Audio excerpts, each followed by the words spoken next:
Hello ನನ್ನ ಕುಟುಂಬದವರೇ, ಹೇಗಿದ್ದಾರೆ ಎಲ್ಲರೂ? ಇವತ್ತು ನಾನು ನಿಮ್ಮ ಜೊತೆ ಶೇರ್ ಮಾಡ್ತಾ ಇದ್ದೀನಿ ನನ್ನ ಫೇವ್ರೇಟ್ ಬ್ರೇಕ್ಫಾಸ್ಟ್. ಇದು ಬ್ರೇಕ್ಫಾಸ್ಟ್, ಡಿನ್ನರ್, ಲಂಚ್ ಯಾವುದಕ್ಕೆ ಕೂಡ ನೀವು ಇದನ್ನು ಮಾಡ್ಬೋದು. ತುಂಬ ಚೆನ್ನಾಗಾಗುತ್ತೆ. ನೀವು ಕೂಡ ಇದನ್ನು ಖಂಡಿತವಾಗ್ಲೂ ಟ್ರೈ ಮಾಡಿ. ಇದಕ್ಕಿಂತ ಮೊದಲೊಮ್ಮೆ ನಾನು ಈ ರೆಸಿಪಿನ ಅಪ್ಲೋಡ್ ಮಾಡಿದ್ದೀನಿ. ಯಾವುದೇ ಕಾರಣದಿಂದ ಅದರಲ್ಲಿ ಸ್ವಲ್ಪ ಪ್ರಾಬ್ಲಮ್ ಇರೋದರಿಂದ ಮತ್ತೊಮ್ಮೆ ನಾನು ಇದನ್ನು ಅಪ್ಲೋಡ್ ಮಾಡ್ತಾ ಇದ್ದೀನಿ. ಹಾಗಾಗಿ ನೀವೆಲ್ಲರೂ ಯಾರು ಇದನ್ನು ಮಾಡಲಿಲ್ಲ ನೋಡಿ ಟ್ರೈ, ಅವರು ಕೂಡ ಮಾಡಿ ಅಂತ ಹೇಳಿ ರಿಕ್ವೆಸ್ಟ್ ಮಾಡ್ತಾ ಇದ್ದೀನಿ. ನಾನಿಲ್ಲಿ 3 ಕಪ್ಪಷ್ಟು ವೈಟ್ ರೈಸ್, ಬಿಳಿ ಅಕ್ಕಿ, ಬೆಳ್ತಕ್ಕಿ ಹೇಳ್ತಾರೆ ನೋಡಿ, ಯಾವ್ದು ಕೂಡ ಆಗುತ್ತೆ, ದೋಸೆ, ಇಡ್ಲಿ, ರೈಸ್ ಯಾವ್ದು ಕೂಡ ಆಗುತ್ತೆ, ಅದನ್ನು ನೆನೆ ಹಾಕಿದ್ದೆ. ಅಟ್ಲೀಸ್ಟ್ ಒಂದು 3 ರಿಂದ 4 ಗಂಟೆ ಆದರೂ ಇದು ಚೆನ್ನಾಗಿ ನೆನೆಬೇಕು. ಓಕೆ, ಇದಕ್ಕೆ ನಾನಿಲ್ಲಿ 1 ಕಪ್ಪಷ್ಟು ರೈಸನ್ನು ಹಾಕ್ತಾಯಿದ್ದೀನಿ. ವೈಟ್ ರೈಸ್ ಕೂಡ ಆಗುತ್ತೆ. ಆಮೇಲೆ 1 ಕಪ್ಪಷ್ಟು ತೆಂಗಿನ ತುರಿ, 1 ನೀರುಳ್ಳಿ ಹಾಗೂ ಅರ್ಧ ಸ್ಪೂನಷ್ಟು ಜೀರಿಗೆ, ಇಷ್ಟು ಎಲ್ಲವನ್ನು ಒಟ್ಟಿಗೆ ಹಾಕಿ ನಾವು ಗ್ರೈಂಡ್ ಮಾಡಲಿಕ್ಕೆ ಉಂಟು ಇಲ್ಲಿ.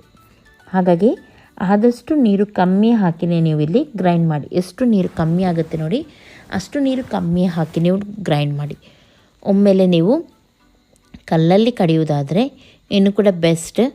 ನೀರು ಹಾಕದೆ ಚೆನ್ನಾಗಿ ಕಡುಬುಗೆಲ್ಲ ಯಾವ ರೀತಿ ಕಡಿತೀವಿ ನೋಡಿ ಆ ರೀತಿ ಗ್ರೈಂಡ್ ಮಾಡಬೇಕು. ನೋಡಿ ಇಲ್ಲಿ ಇವಾಗ ಮಿಕ್ಸಿಯಲ್ಲಿ ಹಾಕಿದ್ರಿಂದ ನಾವು ತುಂಬ ದಪ್ಪವಾಗಿ ಇಲ್ಲಿ ಗ್ರೈಂಡ್ ಮಾಡಲಿಕ್ಕೆ ಆಗಲ್ಲ, ಅಂದರೆ ಗಟ್ಟಿಯಾಗಿ. ಹಾಗಾಗಿ ನಾನು ಸ್ವಲ್ಪ ಹೊತ್ತಿದನ್ನು ನೋಡಿ ಗ್ಯಾಸಲ್ಲಿ ಇಡ್ತಾಯಿದ್ದೀನಿ. ಈ ರೀತಿ ಮಿಕ್ಸ್ ಮಾಡ್ತಾಯಿದ್ದೀನಿ ಗ್ಯಾಸಲ್ಲಿ ಹಾಕಿ. ಇದರಿಂದ ಏನಾಗುತ್ತೆ, ಹಿಟ್ಟು ಸ್ವಲ್ಪ ಗಟ್ಟಿ ಆಗುತ್ತೆ. ಸ್ವಲ್ಪ ಇದನ್ನು ಬೇಯಿಸಲಿಕ್ಕೆಲ್ಲ ಏನಿಲ್ಲ, ಗ್ಯಾಸನ್ನು ಸ್ಲೋವಲ್ಲಿಟ್ಟು ಸ್ವಲ್ಪ ಇದನ್ನು ಮೇಲೆ ಕೆಳಗೆ ಮಾಡಿದರೆ ಆಯಿತು. 1 ನಿಮಿಷದವರೆಗೆ ಇದನ್ನು ಅಲ್ಲಾಡಿಸಿದರೆ ಅಲ್ಲಿಗೆ ಅದು ಸ್ವಲ್ಪ ಹಿಟ್ಟು ನೀರೆಲ್ಲ ಕಮ್ಮಿ ಆಗಿ ಗಟ್ಟಿ ಆಗುತ್ತೆ, ನೀರು ಡ್ರೈ ಆಗುತ್ತೆ ಇದರಲ್ಲಿರುವಂಥದ್ದು. ಓಕೆ, ನೋಡಿ ಇವಾಗ ನೀರು ಡ್ರೈ ಆಗ್ತಾ ಉಂಟು, ನೋಡ್ತಾ ಇದ್ದೀರಲ್ಲ. ಈ ಟೈಮಲ್ಲೇ ನಾನು ಇದಕ್ಕೆ ರುಚಿಗೆ ತಕ್ಕಷ್ಟು ಉಪ್ಪನ್ನು ಸೇರಿಸ್ತಾ ಇದ್ದೀನಿ ಹಾಗೂ ಮಿಕ್ಸ್ ಮಾಡ್ತೀನಿ. ಇನ್ನೂ ಕೂಡ ಸ್ವಲ್ಪ ನೀರು ಇದರದ್ದು ಹೋಗಬೇಕು, ಡ್ರೈ ಆಗಬೇಕು. ಹಾಗಾಗಿ ಇದನ್ನು ಸ್ವಲ್ಪ ಹೊತ್ತು ಮಿಕ್ಸ್ ಮಾಡೋಣ. ಓಕೆ, ಒಮ್ಮೆಲೆ ಕಲ್ಲಲ್ಲಿ ಕಡಿಯೋರಾದರೆ ಈ ಪ್ರೊಸೀಜರ್ ನೀವು ಮಾಡಬೇಕಂತ ಇಲ್ಲ. ಓಕೆ, ಇವಾಗ ನೋಡಿ ಗಟ್ಟಿಯಾಗಿದೆ ಹಿಟ್ಟು, ನೋಡ್ಬೋದು ನೀವು. ಈ ರೀತಿ ಬೇಕು. ಗ್ಯಾಸನ್ನು ಆಫ್ ಮಾಡಿ ಇದು ತಣ್ಣಗಾಗಬೇಕು. ಇವಾಗ ತಣ್ಣಗಾದ ಮೇಲೆ ನಾವು ಇದರಿಂದ ರೊಟ್ಟಿಯನ್ನು ಮಾಡೋಣ. ಓಕೆ, ಇವಾಗ ಒಂದು ಪ್ಲೇಟಿಗೆ ಹಾಕಿದ್ದೀನಿ. ಚೆನ್ನಾಗಿ ಇದು ತಣ್ಣಗಾಗಿದೆ. ಒಳ್ಳೆ ರೀತಿ ಇದನ್ನು ಇವಾಗ ನಾನು ಮಿಕ್ಸ್ ಮಾಡ್ತಾ ಇದ್ದೀನಿ. ಈ ರೀತಿ ಹಿಟ್ಟಿನ ರೂಪಕ್ಕೆ ನಾನು ಚಪಾತಿ ಹಿಟ್ಟೆಲ್ಲ ಯಾವ ಇದಕ್ಕೆ ಬರುತ್ತೆ ನೋಡಿ ಆ ರೀತಿ ಮಿಕ್ಸ್ ಮಾಡಿ ಸಾಫ್ಟಾಗಿ ಮಾಡ್ತಾಯಿದ್ದೀನಿ. ನೋಡಿ ಇವಾಗ ರೌಂಡ್ ಮಾಡುವಾಗ ಉಂಡೆ ಬರ್ತಾ ಉಂಟು, ನೋಡ್ಬೋದು ನೀವು. ಈ ರೀತಿ ಬರಬೇಕು ನಮಗೆ. ನೋಡಿ ಸಾಫ್ಟಾಗಿ ಚೆನ್ನಾಗಿದೆ. ಇವಾಗ ಇದರದ್ದು ಸಣ್ಣ ಸಣ್ಣದಾಗಿ ಉಂಡೆಯನ್ನು ತೊಗೊಳ್ಳೋಣ. ತುಂಬ ದೊಡ್ಡದು ಮಾಡಲಿಕ್ಕಿಲ್ಲ ಇಲ್ಲಿ. ಹಾಗಾಗಿ ಸಣ್ಣ ಸಣ್ಣದಾಗಿ ಉಂಡೆಯನ್ನು ಮಾಡಿ ತೆಗೆದುಕೊಳ್ಳೋಣ. ಫಸ್ಟಿಗೆ ನೋಡಿ ಈ ರೀತಿ ಸಣ್ಣದು ತೊಗೊಂಡ್ರೆ ಆಯಿತು. ಎಲ್ಲ ಉಂಡೆಯನ್ನು ಒಟ್ಟಿಗೆ ಮಾಡಬೇಡಿ. ಫಸ್ಟಿಗೆ ಒಂದು 4-5 ಉಂಡೆ ಮಾಡಿಡಿ, ಇದರಿಂದ ನಿಮಗೆ ಈಸಿ ಆಗುತ್ತೆ. ಒಂದು ಪ್ಲಾಸ್ಟಿಕ್ ಪೇಪರ್ ಯಾವುದು ಕೂಡ ಆಗುತ್ತೆ. ನಾನಿಲ್ಲಿ ಎಣ್ಣೆ ಪ್ಲಾಸ್ಟಿಕ್ ತೊಗೊಂಡಿದ್ದೀನಿ ನೋಡಿ. ಈ ರೀತಿ ಉಂಡೆಯನ್ನು ಇಟ್ಟು ಯಾವುದಾದ್ರೂ ಪ್ಲೇಟ್ ಇಟ್ಟೋದ್ರ ಮೇಲೆ ನೋಡಿ ಈ ರೀತಿ ಸ್ವಲ್ಪ ಒತ್ತಿದರೆ ಸಾಕು. ನೋಡಿ ಹೀಗೆ ನೋಡಿ ಈ ರೀತಿ ಬರಬೇಕು. ಒಮ್ಮೆಲೆ ಒಂದು ಸೈಡ್ ಸ್ವಲ್ಪ ತೆಳು ದಪ್ಪ ಇದೆ ಅಂತ ಕೈಯಲ್ಲಿ ನೋಡಿ ನೀವು ಈ ರೀತಿ ತಟ್ಬೋದು, ಸರಿ ಮಾಡ್ಬೋದು. ಈ ರೀತಿ ರೌಂಡ್ ಶೇಪಲ್ಲಿ ಬರಬೇಕು. ಎಣ್ಣೆಯನ್ನು ಆಲ್ರೆಡಿ ಬಿಸಿ ಮಾಡಲಿಕ್ಕೆ ಇಟ್ಟಿದ್ದೀನಿ. ಮೆಲ್ಲನೆ ಕೈಯಿಂದ ಈ ರೀತಿ ತೆಗೀರಿ ನೋಡಿ, ಈಸಿಯಲ್ಲಿ ಬರುತ್ತೆ. ಆಮೇಲೆ ಸೈಡಿಂದ ಇದನ್ನು ನೋಡಿ ಈ ರೀತಿ ಬಿಟ್ಟರೆ ಆಯಿತು. ನೀವು ಪೂರಿ ಎಲ್ಲ ಯಾವ ರೀತಿ ಬಿಡ್ತೀವಿ ನೋಡಿ ಅದೇ ರೀತಿ. ಎಣ್ಣೆ ಚೆನ್ನಾಗಿ ಬಿಸಿ ಆಗಬೇಕು. ಆಮೇಲೆ ನೋಡಿ ಫಸ್ಟಿಗೆ ಇದಕ್ಕೆ ಏನು ಮಾಡಲಿಕ್ಕೆ ಹೋಗಬೇಡಿ. ಸ್ವಲ್ಪ ಫ್ರೈ ಆಗಿ ಮೇಲೆ ಬರುತ್ತೆ ಅಂತ ಹೇಳುವಾಗ ಒಂದೇ ಇದರ ಮೇಲೆ ನೀವು ಈ ರೀತಿ ಎಣ್ಣೆ ಹಾಕಬೇಕು ಅಥವಾ ಈ ರೀತಿ ನೀವು ಪ್ರೆಸ್ ಮಾಡಬೇಕು. ನೋಡಿ ಚೆನ್ನಾಗಿ ಉಬ್ಬಿಕೊಂಡು ಸರಿಯಾಗಿ ಬರುತ್ತೆ ಇದು. ನೋಡಿ ಈ ರೀತಿ ಈ ಅಕ್ಕಿ ರೊಟ್ಟಿ ಕ್ರಿಸ್ಪಿಯಾಗಿ ತುಂಬ ಚೆನ್ನಾಗಿರುತ್ತೆ ತಿನ್ನಲಿಕ್ಕೆ. ಹಾಗಾಗಿ ಇದನ್ನು ನೀವು ಟ್ರೈ ಮಾಡಿ.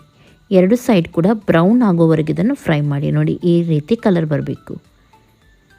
ಇವಾಗ ಇದನ್ನು ತೆಗೆಯೋಣ. ನೋಡ್ತಾ ಇದ್ದೀರಲ್ಲ ಎಷ್ಟು ಚೆನ್ನಾಗಿ ಬಂದಿದೆ ಅಂತ ಹೇಳಿ. ಈ ರೀತಿ ಬರಬೇಕು. ಕೆಲವೇ ಅಪರೂಪ ಅಂಗಡಿಗಳಲ್ಲಿ, ಹೋಟೆಲ್ಗಳಲ್ಲಿ ಇಂಥ ಅಕ್ಕಿ ರೊಟ್ಟಿ ಸಿಗುತ್ತೆ ನಿಮಗೆ. ಹಾಗಾಗಿ ಮನೆಯಲ್ಲಿ ಇದನ್ನು ಈಸಿಯಾಗಿ ನಾವು ಮಾಡ್ಬೋದು. ತುಂಬ ಟೇಸ್ಟಾಗಿರುತ್ತೆ. ಮೀನು ಸಾರು ಎಲ್ಲದಕ್ಕೂ ಕೂಡ ಆಗುತ್ತೆ ಇದು. ನೋಡಿ ಇನ್ನೊಂದು ಮಾಡ್ತಾಯಿದ್ದೀನಿ ಅದೇ ರೀತಿ. ನೋಡಿ ನೋಡ್ತಾ ಇದ್ದೀರಲ್ಲ ಈ ರೀತಿ ಬರಬೇಕು. ಈಸಿಯಲ್ಲಿ ತೆಗಿಲಿಕ್ಕೆ ಆಗುತ್ತೆ ಅದು, ಹಾಗೂ ಹಾಕಲಿಕ್ಕೆ ಕೂಡ ಆಗುತ್ತೆ. ನೋಡಿ ಒಮ್ಮೆಲೆ ಹಿಟ್ಟು ಗಟ್ಟಿ ಇಲ್ಲ ಅಂತಾದರೆ, ಇನ್ನೂ ಕೂಡ ಸಾಫ್ಟ್ ಇದೆ ಅಂತಾದರೆ ಸ್ವಲ್ಪ ನೀವು ಇದಕ್ಕೆ ಹಸಿ ಹಿಟ್ಟು ನೋಡಿ ಇರುತ್ತೆ ನೋಡಿ, ರೈಸ್ ಫ್ಲೋರ್ ಹೇಳ್ತೀವಿ ನಾವು, ಅಕ್ಕಿ ಹಿಟ್ಟು, ಅದನ್ನು ಸೇರಿಸ್ಬೋದು. ಇದರಿಂದ ಗಟ್ಟಿಯಾಗುತ್ತೆ. ಓಕೆ ನೋಡಿ, ಎರಡು ಸೈಡ್ ಕೂಡ ಉಬ್ಬಿಕೊಂಡು ಚೆನ್ನಾಗಿ ಬರ್ತಾ ಉಂಟು. ಈ ರೀತಿ ಕಲರ್ ಬಂದಮೇಲೆ ಇದನ್ನು ನೀವು ತೆಗೆದರೆ ಆಯಿತು. ನೋಡಿದ್ರಲ್ಲ, ಇದೇ ರೀತಿ ನಾನು ಎಲ್ಲವನ್ನು ಕೂಡ ಮಾಡ್ತಾಯಿದ್ದೀನಿ ನೋಡಿ. ಈ ರೀತಿ ಹಾಕಿದ ಮೇಲೆ ಸ್ವಲ್ಪ ಒತ್ತಬೇಕು, ಈ ರೀತಿ. ಇದರಿಂದ ಚೆನ್ನಾಗಿ ಉಬ್ಬಿಕೊಂಡು ಒಳ್ಳೆ ರೀತಿದು ಬರುತ್ತೆ. ಯಾವಾಗಲೂ ಒಂದೇ ರೀತಿ ತಿನ್ನೋದಕ್ಕಿಂತ ಕೆಲವೊಮ್ಮೆ ಡಿಫ್ರೆಂಟಾಗಿ ತಿಂದರೆ ಚೆನ್ನಾಗಿರುತ್ತೆ. ಓಕೆ, ಇವಾಗ ನಾನು ನಿಮಗೆ ಕಟ್ ಮಾಡಿ ಕೂಡ ತೋರಿಸ್ತೀನಿ ನೋಡಿ.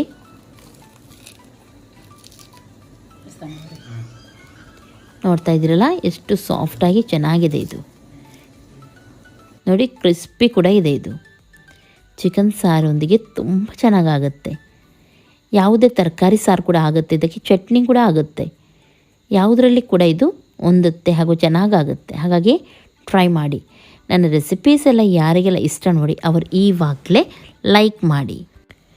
ಹಾಗೂ ಅಕ್ಕಿ ರೊಟ್ಟಿ ಯಾರಿಗೆಲ್ಲ ಇಷ್ಟ ನೋಡಿ, ಅವರು ಕೂಡ ಲೈಕ್ ಮಾಡಿ. ನಿಮ್ಮ ಫ್ರೆಂಡ್ಸ್ ಜೊತೆ, ಎಲ್ಲರ ಜೊತೆ ನನ್ನ ರೆಸಿಪಿಯನ್ನು ಶೇರ್ ಮಾಡ್ತಾಯಿರಿ. ಹಾಗೂ ನನ್ನ ಚಾನಲ್ಗೆ ಇನ್ನೂ ಕೂಡ ಯಾರು ಸಬ್ಸ್ಕ್ರೈಬ್ ಮಾಡಲಿಲ್ಲ ನೋಡಿ, ಅವರು ಸಬ್ಸ್ಕ್ರೈಬ್ ಮಾಡಿ. ಪಕ್ಕದಲ್ಲಿರುವ ಬೆಲ್ ಬಟನ್ ಕೂಡ ಕ್ಲಿಕ್ ಮಾಡಿ. ಇದರಿಂದ ನನ್ನ ನೋಟಿಫಿಕೇಷನ್ ನಿಮಗೆ ಸಿಗುತ್ತೆ. ನಾಳೆ ಸಿಗ್ತೀನಿ ಒಳ್ಳೆಯ ಒಂದು ರೆಸಿಪಿಯೊಂದಿಗೆ. ಅಷ್ಟರವರೆಗೂ ಎಲ್ಲರಿಗೂ ಟೇಕ್ ಕೇರ್. ಬಾಯ್ ಬಾಯ್.